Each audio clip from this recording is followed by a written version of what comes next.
हम लोग बचपन से सुनते आ रहे हैं कि कभी भी ब्लैंक चेक पे साइन मत करना, क्योंकि अगर आपने ब्लैंक चेक पे साइन की तो कोई भी बंदा अमाउंट जो है वो लिखकर आपका जो चेक है वो कैश करवा लेगा। लेकिन इसमें एक दूसरा एस्पेक्ट भी है। जब आप अमाउंट लिखो, जैसे मिसाल के तौर पे आप किसी को चेक दे रहे हो 5 लाख का, आपने साइन भी कर दी, तो एक ऊपर कॉलम आता है ना पेई, पेई जरूर लिखा करें और क्रॉस चेक करना चाहिए। खैर एनीवेज, आज मैं आपको बताने जा रहा हूँ एक फ्रॉड जो कि यहाँ कराची में एक बहुत बड़े बैंक है, उसकी एक ब्रांच है, उसके मैनेजर ने फ्रॉड किया है। खैर मैं बैंक का नाम नहीं ले रहा। अच्छा, वो हमारा एक रिलेटिव है, उसके फ्रेंड के साथ हुआ, और भी बहुत सारे लोगों के साथ हुआ है। अब वो फ्रॉड क्या था पहले वो सुने, और फिर इसमें आपकी लर्निंग। और छोटी सी चीज़ है, छोटी सी चीज़, एहतियात बहुत ज़रूरी है, वरना बहुत ज़्यादा नुकसान हो सकता है। खैर उस ब्रांच मैनेजर ने तो कोई 7-8 करोड़ रुपए जो है वो तो उसने चोरी कर ली। अच्छा खैर, ज़रा सुने हुआ क्या था किस्सा। वो ब्रांच मैनेजर ने अपने कस्टमर्स को कांटेक्ट किया, जिनके अकाउंट्स होते हैं उनको कस्टमर्स कहते हैं, कि आपका जो है ये करंट अकाउंट है, आपके, मैं सपोज कर रहा हूँ कि आपके अकाउंट में 10 लाख रुपए पड़े हैं करंट अकाउंट में, या आप इसको सेविंग्स में कन्वर्ट करवा लें, इस अकाउंट में कन्वर्ट करा लें, इससे आपको ये बेनिफिट्स मिलेंगे। उसने अपनी बैंकिंग सर्विसेज के बेनिफिट्स गिनवाए और कस्टमर्स का कॉन्फिडेंस लिया, और क्या किया, उसने बोला आप चेक दे दो। जैसे मिसाल के तौर पे मैंने कहा 10 लाख रुपए, वो 10 लाख रुपए का चेक ले लिया, साइन करा ली। उसने पेई का नाम नहीं लिखवाया।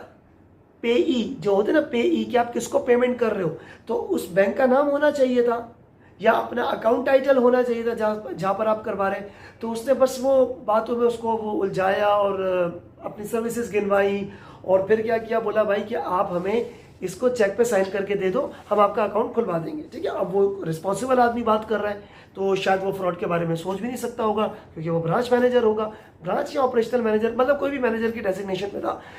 तो हुआ क्या जनाब, इसी तरीके से उसने 1 से 10 लाख लिए, किसी से कुछ लिए, उसने साइन करवा ली, पेई का नाम नहीं लिखा।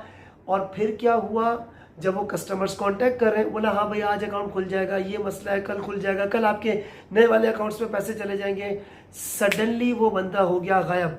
पता नहीं बहुत सारे कस्टमर्स को कांटेक्ट किया होगा, ऑलमोस्ट 7-8 करोड़ रुपए, 7 से 8 करोड़ रुपए की जो फिगर है वो मुझे सुनने में आई थी, वो उसने इस फ्रॉड के चक्कर से कमा लिए।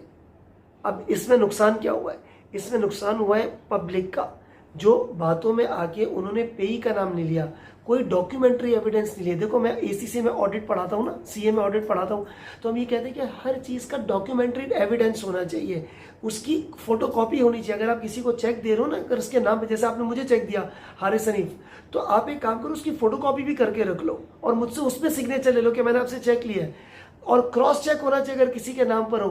तो यहाँ पर उन साहब ने क्रॉस चेक नहीं किया, पेई का नाम नहीं था, और उसने फिर वो कैश लिखा और टुकड़ों टुकड़ों में पैसे निकाले, एंड देन फिर वो हो गया गायब, 7-8 करोड़ रुपए जमा करके।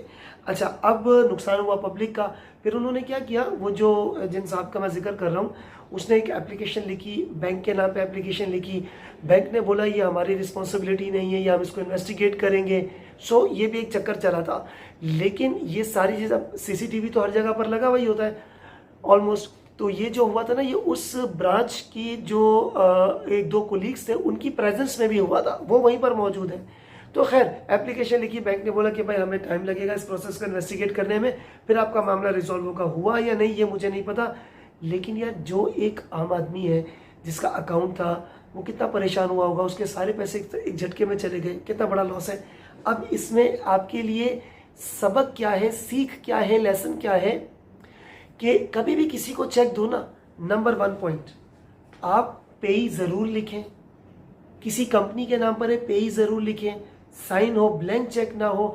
अगर किसी इंडिविजुअल को दे रहे हो तो क्रॉस चेक हो। अब इंडिविजुअल के क्रॉस चेक में भी एक प्रॉब्लम आ सकती है, और वो प्रॉब्लम क्या है कि जैसे मिसाल के तौर पे आपने मुझे चेक दिया, मेरा एज पर एनआईसी नाम मोहम्मद हारिस, तो मोहम्मद हारिस के नाम पे आपने चेक दिया, क्रॉस किया, वो चेक गुम हो गया, किसी और को मिल गया, उसका नाम भी मोहम्मद हारिस है फॉर एग्जाम्पल, तो वो उसके अकाउंट में वो डाल सकता है। तो उसका तरीका क्या है कि आप क्रॉस चेक दो, मोहम्मद हारिस लिखो और ब्रैकेट में मेरा एनआईसी नंबर लिख दो और एनआईसी की फोटोकॉपी लगा दो। ये होता है चेक में। वरना वैसे देखा जाए आजकल के दौर में, ये आज के प्रेजेंट की मैं आपसे बात करूं, तो अगर बैंकिंग ट्रांजैक्शंस करनी है तो वो तो ऑनलाइन पेमेंट होगी ना, एप्लीकेशन के थ्रू। लेकिन चेक में भी ये चेक भी तो यूज होता ही है। तो ये बहुत एहतियात की जरूरत है और बहुत बेसिक सी चीज है ये। देखो इतनी बेसिक गलतियों की वजह से वो ब्रांच मैनेजर ने पहले कॉन्फिडेंस लिया और वो बेसिक गलतियां पब्लिक भूल गई, एक नहीं कई लोग, जिससे उसको 7 करोड़ 8 करोड़ रुपए का जो है ना वो फायदा हो गया, ऑलमोस्ट 7 करोड़ का। लेकिन उसने 7 से 8 करोड़ रुपए का अपना बेनिफिट तो कर लिया, शॉर्ट टर्म बेनिफिट है, वो पैसा कहाँ तक ले जाएगा, कहाँ तक ले जाएगा, वो उसको दुनिया में भी नुकसान देगा, आखिरत में तो जो हिसाब किताब होगा वो तो बयान भी नहीं कर सकते। एनीवेज, तो यार ये छोटी छोटी चीज़ें, इसका ख्याल रखा करें ताकि आपके जो है ना पैसे वो प्रोटेक्टेड रहें, और इसको शेयर भी ज़रूर करें, कमेंट ज़रूर कीजिएगा। ठीक है जी, चलें, अल्लाह हाफ़िज़।